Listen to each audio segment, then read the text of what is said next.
नमस्कार। आज हम दुख के बारे में बात करेंगे। ये एक ऐसा गहरा एहसास है जिससे हम सब कभी ना कभी गुजरते हैं। पर आज हम इसे सिर्फ एक भावना की तरह नहीं, बल्कि इसके पीछे के विज्ञान को समझेंगे कि हमारा दिमाग इसे कैसे प्रोसेस करता है और क्या हम सच में इससे उबर सकते हैं। किसी अपने को खोने के बाद ऐसा लगता है जैसे दुनिया ही उजड़ गई हो, सब कुछ बिखर गया हो। ये जो पूरी तरह से खो जाने वाली फीलिंग है, ये बहुत आम है। पर कभी सोचा है कि ऐसा होता क्यों है? इसके पीछे एक बहुत गहरा वैज्ञानिक कारण है। तो चलिए इस एहसास की गहराइयों में उतरते हैं। हम दुख को लेकर जो आम समझ है उसे एक तरफ रखकर देखते हैं कि आज का न्यूरोसाइंस इसके बारे में क्या कहता है। और यकीन मानिए, ये नज़रिया सब कुछ बदल देता है। तो देखिए, आमतौर पर हम सोचते हैं कि दुख का मतलब है उदासी, पर साइंस कहता है नहीं। दुख सिर्फ एक पैसिव यानी निष्क्रिय उदासी नहीं है। ये एक एक्टिव, एक प्रेरक अवस्था है। ये एक तरह की तड़प है किसी ऐसी चीज के लिए, एक जबरदस्त चाहत जो अब हमारी पहुंच से बाहर है। और ये बात बहुत कमाल की है। जब ब्रेन को स्कैन किया गया तो पता चला कि दुख के दौरान दिमाग के वही हिस्से एक्टिवेट होते हैं जो किसी चीज को पाने की चाहत या मोटिवेशन के लिए जिम्मेदार हैं। खासकर एक हिस्सा है न्यूक्लियस एक्युम्बेंस। ये हमारा रिवॉर्ड सेंटर है। इसीलिए दुख एक बहुत ही पावरफुल, एक ड्राइविंग फोर्स की तरह महसूस होता है। और ये सिर्फ कोई थियरी नहीं है, इसके पीछे पक्का साइंस है। दुनिया की एक जानी मानी एक्सपर्ट डॉक्टर मैरी फ्रांसिस ओ कॉनर का रिसर्च यही साबित करता है कि दुख सीधा हमारे दिमाग के रिवॉर्ड और मोटिवेशन सिस्टम पर असर डालता है। चलिए अब थोड़ा और गहराई में चलते हैं। सवाल यह है कि दिमाग में ऐसा होता क्या है। यहीं पर बात आती है दिमाग के एक अंदरूनी जीपीएस की, एक 3D मैप की, जो हमारे सारे रिश्तों को ट्रैक करता है। ये समझना बहुत जरूरी है। हमारा किसी से जो लगाव होता है वो सिर्फ एक एहसास नहीं है। हमारे दिमाग में हर रिश्ते का बाकायदा एक नक्शा बना होता है, और ये नक्शा 3 चीजों से मिलकर बनता है। तो ये 3 आयाम हैं। स्पेस यानी वो इंसान कहाँ है, टाइम यानी हम उनसे आखिरी बार कब मिले थे और दोबारा कब मिलेंगे, और तीसरा क्लोजनेस यानी उनसे हमारा भावनात्मक रिश्ता कितना गहरा है। हमारा दिमाग इन तीनों को मिलाकर एक पूरा मैप तैयार रखता है। और यहीं पर दुख की असली जड़ छिपी है। जब कोई इंसान चला जाता है तो उसके कहाँ और कब का पता मैप से मिट जाता है, लेकिन वो जो निकटता वाली भावना है वो जस की तस बनी रहती है। सोचिए, जीपीएस पर डेस्टिनेशन तो दिख रहा है, पर रास्ता गायब हो गया है। यही भटकाव, यही कंफ्यूजन दुख है। इस बात को समझने के लिए एक बहुत ही दिल को छू लेने वाली सच्ची कहानी है। ये कहानी है नोबेल पुरस्कार विजेता और महान फिजिसिस्ट रिचर्ड फाइनमैन की।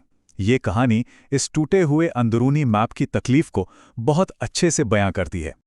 जरा सोचिए, एक ऐसा इंसान जिसकी पूरी जिंदगी तर्क और विज्ञान पे टिकी थी, वो दुख के इस अतार्किक एहसास से गुजर रहा था। अपनी पत्नी आर्लीन के जाने के 2 साल बाद तक वो उन्हें खत लिखते रहे।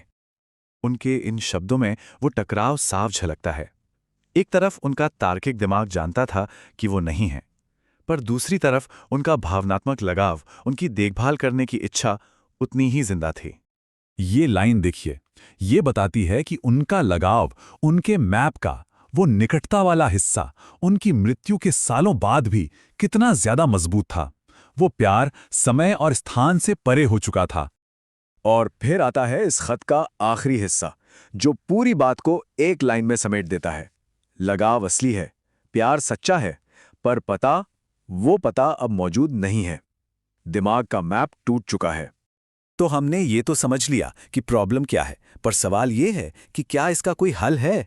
जवाब है हाँ, और वो हल हमारे दिमाग की ही एक खासियत में छिपा है, जिसे कहते हैं न्यूरोप्लास्टिसिटी, यानी दिमाग की खुद को बदलने और नए रास्ते बनाने की क्षमता। यहाँ एक बात साफ समझनी होगी, ठीक होने का मतलब उस लगाव को खत्म करना या भूल जाना नहीं है, बिल्कुल नहीं। इसका मतलब है उस लगाव की भावना को समय और स्थान के उस पुराने टूटे हुए मैप से धीरे धीरे अलग करना। ये अपनी भीतरी दुनिया को फिर से व्यवस्थित करने जैसा है। तो इसके लिए एक विज्ञान पर आधारित तरीका है। पहला कदम है उस लगाव के एहसास को पूरी तरह महसूस करना, उसे सम्मान देना। दूसरा, काश ऐसा होता या अगर ऐसा हो जाता वाली सोच से बचना है, क्योंकि ये हमें उसी पुराने मैप में फंसाए रखती है। और सबसे जरूरी, खुद को आज में, इस पल में लाना है। रोज इसके लिए 5 से 30 मिनट का समय निकालना दिमाग को नया मैप बनाने में मदद करता है। अब एक और दिलचस्प सवाल, हर किसी के लिए दुख का सफर अलग क्यों होता है? कोई जल्दी संभल जाता है, किसी को बहुत वक्त लगता है। इसका जवाब हमारी बायोलॉजी में, हमारे शरीर की बनावट में छिपा है। हम सब का शरीर अलग है।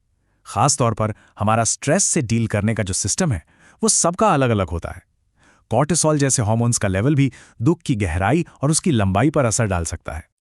ये चार्ट देखिए, ये दिखाता है कि जिन लोगों का दुख बहुत गहरा और लंबा खिंच जाता है, जिसे कॉम्प्लिकेटेड ग्रीफ कहते हैं, उनमें अक्सर दोपहर के बाद कॉर्टिसोल यानी स्ट्रेस हार्मोन का लेवल ज्यादा होता है। ये एक तरह से बताता है कि उनका स्ट्रेस सिस्टम थोड़ा गड़बड़ा गया है। तो इसका मतलब ये है कि हम अपनी बायोलॉजी पर भी काम कर सकते हैं। जैसे रोज सुबह थोड़ी देर धूप में बैठना।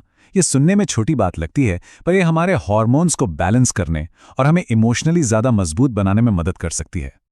तो आखिर में ये सवाल बचता है कि क्या हम सच में जानबूझकर अपने दिमाग के इन सबसे गहरे, सबसे पुराने नक्शों को फिर से बनाकर खुद को ठीक कर सकते हैं? और विज्ञान का जवाब है हाँ, बिल्कुल कर सकते हैं।